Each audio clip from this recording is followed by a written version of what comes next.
Hey everyone, welcome to the horror show. I'm Cecil Laird. Jaime and Fuego here. And I'm Marcia. What was that? I heard it too. I don't know what you guys are talking about. No, I'm pretty sure someone's barking at the moon, bro. No, it's nothing. Everything's fine. Everything's just fine.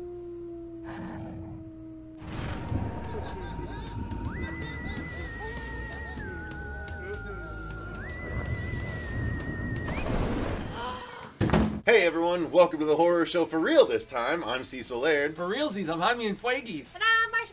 And we are here to do another Patreon requested review, you guys. This one is for one of the better werewolf movies that I feel has ever come out. I need to rewatch a bunch before I could actually number them and stuff, but I feel like this would definitely make top 10. Yeah, for sure. So we are going to be talking about Neil Marshall's Dog Soldiers. Yeah. Now, is this Neil Marshall's first movie? I think it's his first big budget because it was before The Descent. So. Okay. Yeah. So this is, like I said, a werewolf movie through and through, but it's a militaristic. It's from a military angle, which is a nice change of pace. So yeah. We're going to do this review like we do all of our reviews. We're going to do the overall thoughts, then the story, the acting, the effects, the music, all that good stuff in turn. And I'm going to start off by saying I love this movie. And here's the thing. I remember, like, whenever anyone brings up Dog Soldiers, everyone's always got pretty positive things to say about it, unless you're Susie.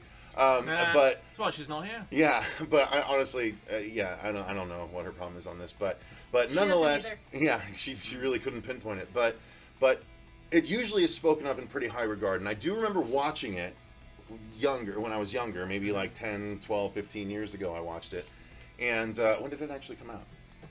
Ooh, let's see. I've got it right here. Let me double check. I want to say 2000. 2002. So okay, 15 years still works. Okay. Oh my God. But yeah. So I remembered enjoying it, but I didn't remember any of the intricacies. And having rewatched it now, I loved it. It is gory. It is cool. The characters, while not the deepest, are enjoyable to watch, and I cared about it. It was like Saving Private Ryan in a werewolf universe. Right. Yeah. I really, really dug that. So I love the hell out of this movie. Yeah, when I watched it as a kid, I wasn't as impressed because there was too much just sitting around in a house talking for me and not enough werewolf. But, I mean, I dug more of the nuances and the camaraderie and some of the dialogue, especially dogs more like pussies, stuff like that. There's a lot of... I hope I give you the shit. It's a wimp. Bloody wimp. Yeah, there's a lot of real... And also, like, trying to put your guts back in, they're not going to fit. So, like, there's some great one-liners in this movie, and the practical effects on the werewolves are badass. And we get gore. some good gory kills in the back half of the movie.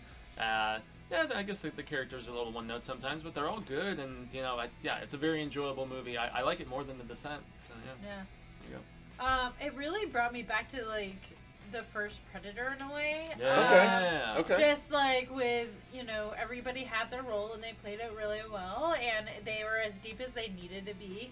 That's probably a better comparison than Private Ryan. Yeah. Or even Aliens to a degree. Mm-hmm. Yeah. I think Predator's still closer. Yeah, I think that's perfect. yeah, pretty much. and I didn't know what to expect going in because everybody's, you guys had really high reviews about it, and Pete said he liked it too. He's seen it a long time ago, and he said there's a lot of gore, and right away you're like, whoa, yeah, there's a lot of gore in this movie, and The campers. yeah, and I think with werewolf movies, it's kind of like ghost movies where it could be a hit or a miss, and they really knocked it out of the park with this one. I thought the werewolves were cool looking. I thought the actors were great. I thought this overall story was interesting and even had a twist that I wasn't expecting. What a twist! And there was some scenes I had a hard time with, but it was okay at the end. But yeah, I really enjoyed it. Good. Cool. So the story, Fuego, why don't you go ahead with the story? Yeah, the story is essentially there's pretty concise. There's these guys doing some combat training, and I guess the film technically starts with we see an attack in these woods. There's this couple. There's an anniversary thing going on. They're having a cute little loving moment, and they both get killed. One in particular in quite a brutal fashion, and then we flash forward to these military just kind of exercises that are going down, and then they encounter some Black Ops guys, and the Black Ops guys are there involved in some kind of shadier stuff, then they were completely unaware that these dudes were going to be there. And that's when the attacks start. And when the attacks start, then one of the other characters is like, yeah, there's lots of stories about these woods, man. You know, how people have been killed here and so on and so forth. So, you know, there's a history there. And it really just turns into, after a couple people get wounded, a couple people get killed, it's actually got some similar shades to another movie we watched this past weekend, which is that Gangsters, Guns, and Zombies, except this is 100 times better. Yeah. It's basically they bunker themselves in this like kind of farmhouse They type have to survive area, the night. Yeah. and they have to survive the night, as these werewolves are like on the outside trying to break through and break in. And of course they have a dog with them, and there's this lady who they encounter who she thinks they're her means of escaping the scenario and stuff. And so there's really not much else to talk about beyond that. The Sarge is a great character, though. He's written very well, as is the guy who he kind of gels with and has it out with there near the end of the film and whatnot. Sarge has been in a lot of movies. He's been in a ton of different like a British lot of films, movies, yeah. and I'd be hard pressed to think of a single one. But he's that kind of character actor. Yeah. Exactly. Where he blends in with the movies so well that you can't like pinpoint exactly where, Like, you know. You've probably seen all the movies he's ever been in because he's that good. He's in all kinds of them. Well, an IMDb that's like, whoo! Well, and then the group of the military guys, they find one remaining survivor from the Black Ops mission. Yep, and they bring him and that's played by the same man that plays Sir Davos on Game of Thrones, who is a very, very highly loved character in that show. which Marcia mentioned. And he is young in this. Like, I was like, super young. where do I know this guy? And I was like, oh my god, it's Sir Davos minus all the gray and the wrinkles and stuff. Like, and that's really cool. And so I'm excited to get to when we get to the effects, but I don't want to jump too far ahead. So did the story work for everyone? I mean, well enough. Yeah, simple enough. Yeah, I liked it. It was straight to the point. It got them where they needed to be, and it carried throughout the end. And I think it tied itself off really nicely in the end. Great Predator comparison, though, Marcia. Yeah. Props to you. Yeah, it really is. Now let's talk about the acting. I mean, like we started to basically mention the people. The Sarge, like you said, was great. Awesome. I really liked the Black Ops guy. He played his role very well. There was a lot of characters. This is where maybe you get the Saving Private Ryan effect, where some characters maybe get a bit of short shrift compared to some other characters And in the development area. And a lot of them kind of look the same. Right. You know? I had that problem So too. there was a time Like I was like, who oh, got killed? yeah, who did we lose? Like, was that an important one? I don't know. I had the same problem with Alien 3, though, also, where so many of the guys were like they were so shaved bald, head. yeah. So exactly. it was hard to tell the difference, But yeah, I mean, I really dug the acting, Marcia. Yeah, I did too. I mean, you got Sir Davos in there, and then you have Kevin something. I forget his whole name, but he's also in Statham. No, but he's also in Grey's Anatomy, and I noticed him, and like the whole time I was like, is that the same guy? And then I had to look it up again because I was all like, no, that can't be. And it was because it was so long ago, and he's so young, and like everyone is so young in that movie, and but everybody did a really good job. And there wasn't one moment that I was actually pulled out from the story from acting, so that's good. True. So yeah, I thought they did a great job. So let's jump into the effects. Have to. And here's the thing: there's a number of different kinds of werewolf movies that you can get. There's the minimalistic werewolf movies where the wolf is only alluded to. That's the low budget people. There's the bigger budget werewolf movies, your Underworlds and your Paris, American Werewolf in Paris, The Howling. as opposed to The Howling. Well, no, I still think the reason I bring up those two is because they're CG wolves. Then you have the more in Paris. straight. Okay, yeah, because you said Paris, not London. Yeah, Okay. exactly. Yeah, I feel, So then you get the more practical wolf ones like London, and then Howling. the Howling and things Bad like that. Moon. And here's the thing: I always liked the Howling, and I like the Howling more as a werewolf movie than I think American Werewolf in London. I need to rewatch that one, but I like those wolves more because I like the humanoid werewolves. I don't like when werewolves turn all the way into wolves, especially just big versions of them, like in Twilight. But I don't like when they become actual wolves. I've never watched that. I like when they're humanoid, but I don't like when it's the wolf man. Which is I don't like the lichen. human face with like dog Teen Wolf. features. or even the Wolfman with Benicio del Toro, like the Yeah. actual Universal Monsters one. I don't like that version of werewolves. Same with Wolf with Jack Nicholson. So, I mean, Right, yeah. right. I like these wolves in Cursed? Dog Soldiers. These Is are Cursed like that?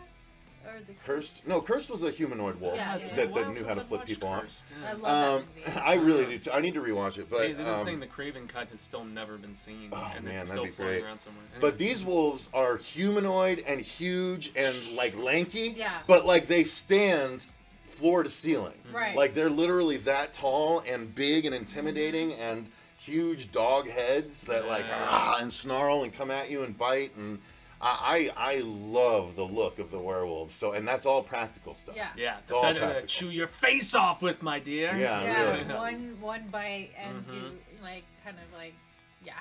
And Yeah. you get almost alien-esque shots when the muzzles get in real close to people before they Yeah. strike and stuff. Oh, so good. Fuego, your thoughts on the effects? Oh, the gore is great, man. The gore is really good once we finally get to it. One scene in particular I love is where the guy is in the Jeep and he's like, "You're right behind me, aren't you?" And you Yeah. see Yeah. it, and then when they come to him and Well, like you hear just- it really. You You hear it. see the breath. of Yeah, it. and then when they come out of the house and like they open the door and the Just- guts just spill out Mhm. everywhere, man. Or just when they find bodies and Yeah. stuff, and Yeah. they see like, oh shoot. When Completely he mangled, the yeah. the Jeep guy goes in to get the Mhm. Jeep and he sees the werewolf is eating one of his friends, he's like, oh man. Mhm. Yeah, that was. And that isn't was there really like good. a fun? There's an awesome decapitation scene, if I remember correctly. Mhm. Doesn't he like bite the Yeah. like head like right off kind of Mhm. thing of the person? Really dope. Yeah, there was a Yeah. lot of really good, and then he throws it at the Mhm. windshield. Yeah. Yeah. Yeah, no, I really like the gore in this movie, and We need it more is it's werewolf all movies, practical. man. The 2002 was still early enough that they went all practical. I don't remember seeing a lot of CG in this No, at all. I don't Yeah, remember. really? Not even any CG like enhancements really. This just was straight practical, and I really really liked it. So Yeah. the cinematography was good. I mean, it worked well enough for it, and it brought out, you know, I didn't like cry or anything, but the emotional beats were played well. So they obviously knew their way around the cinematography. Did anything in particular stick out to you guys about the cinematography? I just thought how they would reveal the wolves and how they would set up the shots so that way you really, you know, you knew it was coming, but at the same time you were kind of like enjoyed it Mhm. and you enjoyed the review and the onslaught of how, you know, when they were attacking the house and it was just seems like they were coming from every angle and you're trying to figure out where to look next and it was telling the story, and I mean it has a lot to do with editing as well, but the way they shot it so you got to experience every level was really great. Yeah, it was almost they revealed a little more and then a little more and then a little more. Like I love the scenes where they were like putting their heads into the windows and stuff like that. Those bits were really really cool. So it like you saw like more and more of the werewolf as time went on, almost like a Jaws sort of approach. It was like, okay, we see a little more and then a little more and then we see the full-fledged scope and scale of these things. And yeah, it was dope. And they also there's some cool blowing up of homes and things like that. And I mean, yeah, it gets there. You know, it's minimalistic when it needs to be because it's very grounded. It's just in the forest, and then they get to this house, and that's pretty much it. It's contained, but it's still very well, you know, presented in that scale. And again, the cinematography does have to be commended because the wolves were so huge. All the times that they attacked, it was always the camera looking up at them. So they were always huge and foreboding Poking and and really, lurching and looking down. coming down at you and stuff. So that's all purposeful. You know, Oh, yeah. they could have done head on, straight, you know, whatever. They could have looked down as they were attacking and stuff, but no, they chose to make sure that they always looked huge and intimidating, and we were small looking up at them. Yeah, So if they're it's putting their all heads through good. windows that are like way up here and the characters are down here Yeah. and the head is up there and you're just like, oh my god. These guys were big guys too. They weren't Yeah. short little dudes, you Yeah. know. So that made it even more like, man, these werewolves have to be like 7-8 feet tall. Yeah. You know, like that's crazy. Which that makes it scarier. Like, these soldiers are overmatched, man. Even though Yeah. there's only a couple of these wolves. So, Yeah. So, Great movie. yeah, I mean, I don't know. I think that's pretty much where we can end this one. We love Dog Soldiers, you guys. If you haven't seen it, make sure you go and check it out because this is definitely one that's worth your time. Big thank you to Nick Oakes, I believe, yeah, right? Nick Oakes. For Heil, suggesting this gunslinger. one. And what is Neil Marshall up to now? Like, I think it's pertinent, right? And what Oh, is it's he- Hellboy. Yeah, so... Yeah, he's got the new Hellboy coming out later this year with David Harbour, Ian McShane, Milan Jovovich playing the bad guy, the Red Queen or whatever. So, although ironically, that's a very CGI heavy looking film in comparison. It is, but I mean, it goes to show where he's come. You know, where he's gone how far he's after Dog Soldiers. I think I'm more interested in that movie now after watching Dog Really? Soldiers. Okay. Yeah. Did you like The Descent? The cave creeping. The underground dudes were the ladies that were going cave diving. Oh yeah, I really enjoyed that movie. That was his second movie after this one. I think you referred that movie to I think me. I probably did, yeah. And It's then got a sequel that picks up right where it leaves off. Yeah, no, and it then was really good. I like those. God, what else did he do? He had a short in Tales from Halloween, the one with the pumpkin head. Yeah. Dude, that's a good one too. Yeah, it was. So apparently I've seen more of this director than I you thought, do, and I've enjoyed every movie that I've watched. So something to keep an eye out for. I'm not huge into Hellboy, but I think I might enjoy it. Yeah, he's doing it. So why don't you guys let us know in the comments down below, what do you think of this one? Is Dog Soldiers up there for you guys in the werewolf pantheon? I'd be very curious to hear your opinion. Leave a comment in those comments down below regarding that. If you are watching this and you're not yet a patron, you want to support the channel and actually request a particular movie for us to review, you can do so by clicking the link down in the description box. But for now, that's going to do it. Until next time, I've been Cecil Laird. Gracias, I've been Jaime Fuego. And I'm Marcia Parker. And if you don't want to support us directly via Patreon, or you can always just like the video and subscribe to the channel so you see more. But until that happens, remember, stay scared.